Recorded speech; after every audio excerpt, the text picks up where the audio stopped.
LoreWarrior Mercenaries, Hell's Black Aces, covering your 6. In 3011, a Lao aerospace wing, neglected by the Capellan military and afraid of falling victim to one of the Chancellor Maximilian Lau's well-known purges, stole a rare Vengeance-class dropship and defected from the Capellan Confederation. The unit organised itself as a mercenary force and survived the Third Succession War by taking on high-risk contracts, building a strong war chest even as its numbers dwindled.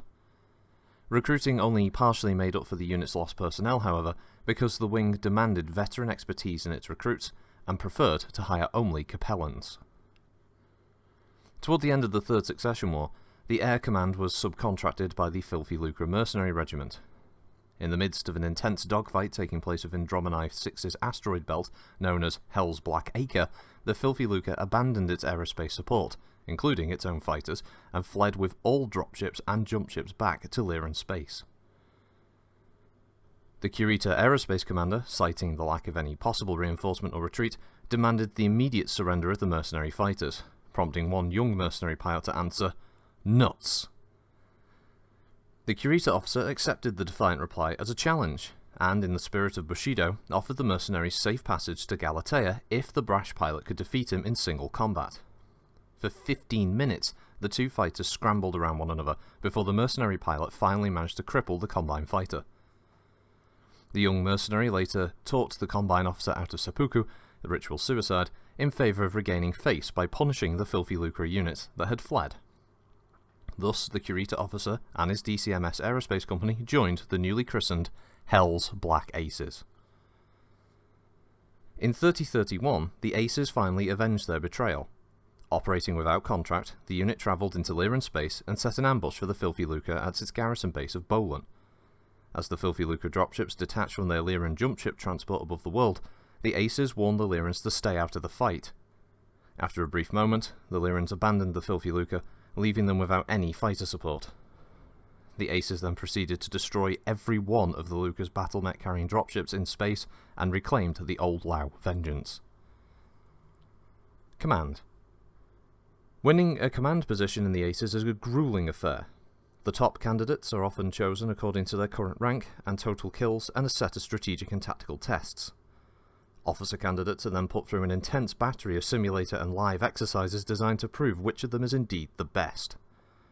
The difficulty of the tests increases with rank, so the commanding officer of Hell's Black Aces undergoes some of the most demanding training and testing used in the inner sphere.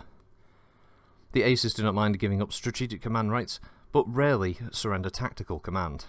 In their professional judgment, very few commanders would know how to use a force such as theirs.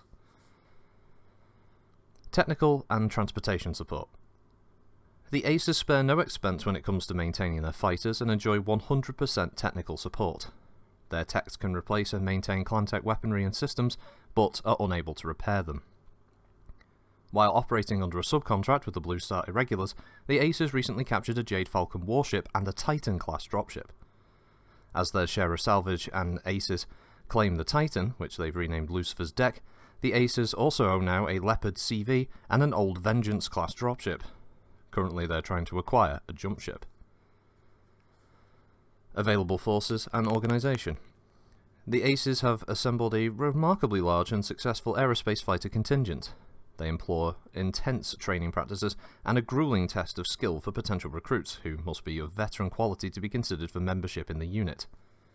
Each unit air wing is composed of 3 squadrons and a command element. Colonel Hoharu Tanaga's regimental command unit is also a full squadron of 6 fighters, which brings the unit's total craft to 66. The Aces fly some of the most advanced fighters available, including captured Clan Omni fighters. Colours and insignia. The Aces fighters are all painted a stark bone white. The unit insignia is a large black spade surrounded by a corona of flame, painted on the left wing of each aircraft. Each pilot's kills are recorded with a small Ace of Spades playing card on the right side of his fighter's fuselage. A full deck of 52 recorded kills has never been achieved, though a few pilots have come close. With each kill, the flaming corona around the unit crest on a pilot's fighter is expanded as well. On the fighter of an accomplished pilot, the twisting reds, yellows and oranges form intricate patterns across the craft's wings, nose and fuselage. No two craft are ever painted alike. Personnel wear bone-white flight suits with a unique unit insignia patch on the left breast. Surrounded by embroidered flames, pilots may extend the corona flames for each kill they record. Hell's Black Aces, Bandit Days. When the Blue Star Irregulars assaulted Quarrel, they hired the Hell's Black Aces to watch over their ride home, and help defend against Clan Jade Falcon aerospace assets they expected to encounter. The Jade Falcons did not disappoint, sending a Fredassa-class corvette warship and 2 Omni-Fighter trinaries against the Inner Sphere jump ships. As the clan vessels approached the Mercenaries jump ships, however, the Aces slipped out from their hidden positions behind the jump ships' solar sails. Expecting little or no aerospace opposition, the Falcon aerospace forces had staggered themselves into waves, led by the most senior pilots. Caught by surprise, the first waves of Falcon fighters were mauled by Hell's Black Aces, who destroyed 2 full stars within minutes. As the remaining Omni-Fighters regrouped and began a controlled advance against the Aces, the Mercenaries turned and fled toward their own jump ships. The Falcon fighters gave chase, but as they drew up to the Mercenary jump ships, a full wing of Blue Star aerospace fighters emerged from hiding and caught the clan forces by surprise yet again. In disarray, the Falcons made easy targets for the Aces and the Blue Star fighters, which mopped up the Omni-Fighters and launched a series of crippling attacks against the Falcon warship. Dragoons rating A+. Officers. Colonel Hohiro Tanaga is the son of one of the 12 Kirita pilots who signed on with the Aces after the confrontation over Dromini 6.